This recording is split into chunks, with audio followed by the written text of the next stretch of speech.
har yanzu bai dawo ba mai gidan nan. Wallahi bai dawo ga rana ta yi. Ba shi ko kuɗin ce ba ne bai bani ba yanzu. Ke ma ko? Ni ma nan je da kuɗi na yi mana cefe ne.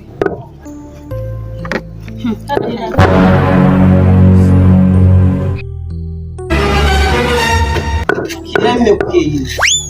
Au, mai gida ta dawo? Mai gida ka dawo ke da dawo. Wasan na dawo ba? Ai ba mu ji dawo wannan kama. Da ku faɗa min gidan zancen wa kuke? Babu zancen da muke. Zancen wa za mu yi kuma. Can da Na ce ku faɗa min hirar wa kuke ko kuma daga yau ke. Mai wallahi daga yau zaman ku a kaya. Kuma daga yau zaman ku a gidan ne ya kaya. me yasa ce haka? Wallahi.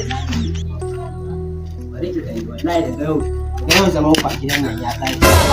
Shin yau daban na gobe daban babban ku da yiwa babban ku da kishirwa ba amma hankul mata kuke idan na fita aiki ko ke dama ke riga kin bata min tun ba yau ba shi kin zo min nan Gida wa me za ka yi ne? Menene kake ta yi haka?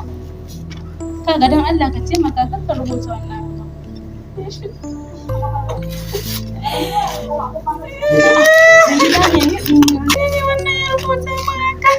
a kayan ke nan maza ki san inda da miki maza a ku gida ke masu rage sakin ki zan yi ai duk tunda ta tafi ke ma sai kin bi bayan ta Hello baba.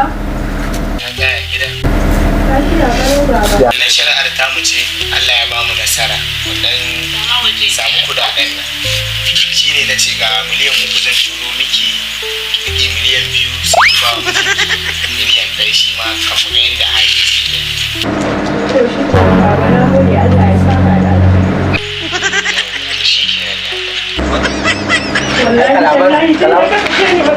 kalaman soyayya nake rubuta miki ana in sake ki na hukace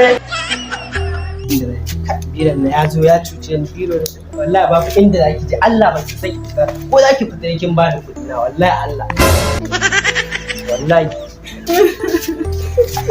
ba fa inda zaki je wallahi ba zaki bi gidan nan ba Allah wallahi ba zaki je a Allah Assalamu alaikum. wanda da Allah ya kawo Maganar me yake faruwa? ga ta nan ba ta jin ba ya sake ni.